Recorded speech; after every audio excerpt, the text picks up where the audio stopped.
News media's role in terrorism, the facilitation of fear. Norway attacks, July 2011.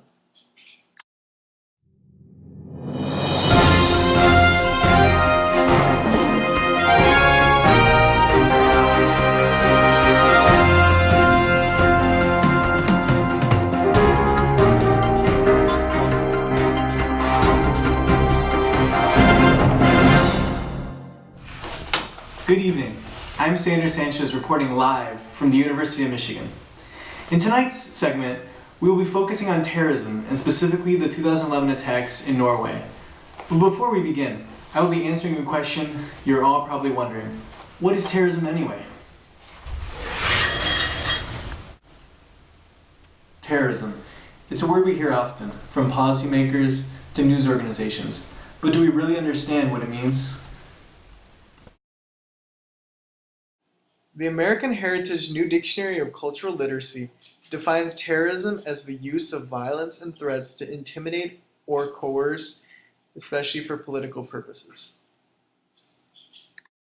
According to the U.S. State Department, terrorism is premeditated, politically motivated violence perpetrated against non-combatant targets by subnational groups of clandestine agents, usually intended to influence an audience.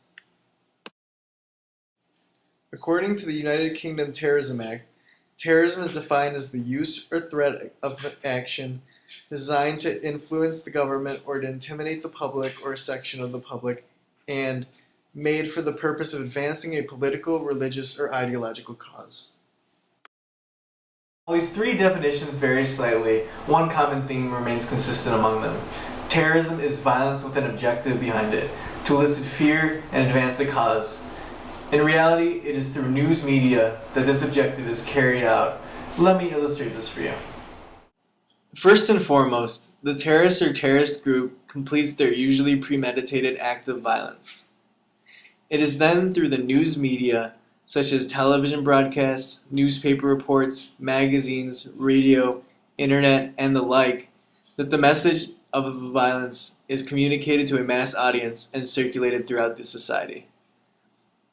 This is where fear surfaces and the public outrage and opinion forms. Such political opinion then puts pressure on the government and policymakers to respond to the violence, thus carrying out the terrorist objective.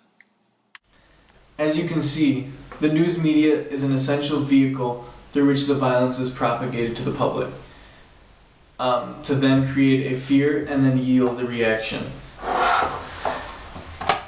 In essence, the media facilitates fear.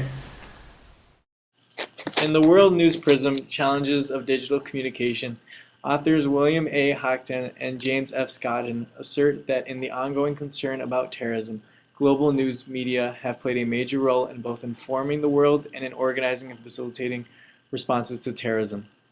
The media are an unwilling accomplice of terrorism by publicizing the atrocities and carrying the email messages of terrorists.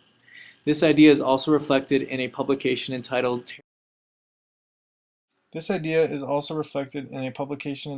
Terrorism in the Media, published as part of a research project aimed to help Europe better understand terrorism called Transnational Terrorism, Security and the Rule of Law, or TTSRL.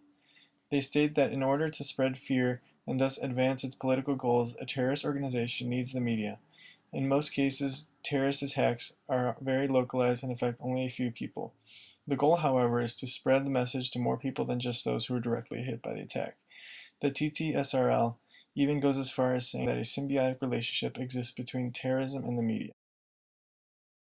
In a publication entitled Framing, Agenda Setting, and Priming, The Evolution of Three Media Effects Models, Dietram A. Schufel describes agenda setting, the theory that the more attention a media outlet pays to a certain phenomenon, the more importance the public attributes to such an issue.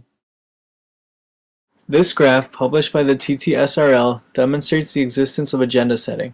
As you can see, the more attention the media pay to terrorist activity, the higher the perceived threat by audiences. Although this particular study was done in Sweden, the TTSRL shows studies exhibiting the similar patterns in other European Union countries, and it can be assumed that it occurs likewise in other countries where mass media is wide-reaching.